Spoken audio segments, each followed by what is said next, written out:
mga Pinoy daw kay nag-spend og 4 times more sa ilahang income. Mao ni siya ang news na akong nabasahan wherein ang debt to income ratio sa Pilipinas kay niabot og 425%. And that is actually a bad news. Sa ato padaghan jud kay mga Pinoy na baon sa utang, financially illiterate. So there are 3 ways na at least man lang makatabang sa atua. Number 1 is do not spend more than what you're earning. Now if you cannot tolerate that kind of lifestyle, then you would need to find ways to increase your income. Pero the same lang yapon logic. Pag musaka ang imong income, ayaw dayon isaka ang imong expenses. As much as possible, pag musaka ang imong income, dapat musaka ang imong savings para naa kay pang emergency fund nimo, pang investment fund nimo, mga butang na gusto nimo paliton pero gitigom usa nimo, dili kay gigasto nimo dayon. Now the second solution to this is mag-prepare ka for your emergency fund. Isa jud sa biggest factor ani is kana bitong mangutang tungod kay for emergencies. And of course, dili man jud nato pwede itaboy ang atuang responsibility. Kitahay imuhang anak nagkasakit, wala jud kay kwarta, mangutang jud ka kay para ang imuhang anak kay maging better, di ba? Maulian siya. And the same goes with our health situation. Imuhang ginikanan kay naay ginabati, kulang imuhang income. So, mangutang jud ka para sa kanang emergency. If ever you are privileged enough na walay inana kadako na emergencies ang imuhang kinabuhi, ayaw pagsalig, tigom gihapon ka for emergency fund. Kung naa kay emergency fund, dili ka basta-basta mangutang pag naay emergencies mahitabo. And sad to say, pag mangutang gani ka for emergencies, that is technically a bad debt. Nagabayad kag interest sa butang na wala nagahatag sa imong income. Now, what if ikaw tong isa sa mga tao na nangutang ka tungod kay emergencies, di nakakabayad karon sa katong imong giutangan tungod sa emergencies? Then we proceed to step 3. You have to apply the debt snowball strategy. Ilista nimo tanan ang imuhang giutangan from smallest to highest regardless of the interest rate. Hinahinayan na nimo sila og bayad. Ang reason ana is mas ganado ka karon to proceed to continue with your payment plan para maimpas nimo ang isa. Pag maimpas nimo ang isa, you are likely to proceed to the next one until maimpas nimo ang tanan. Now sir,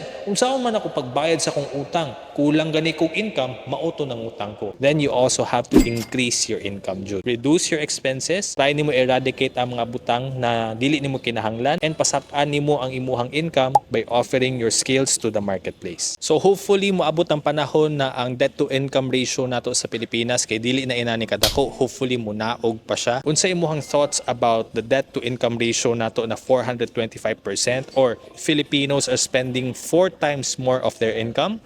And how can we resolve this ba? Ibutang daw sa comment section.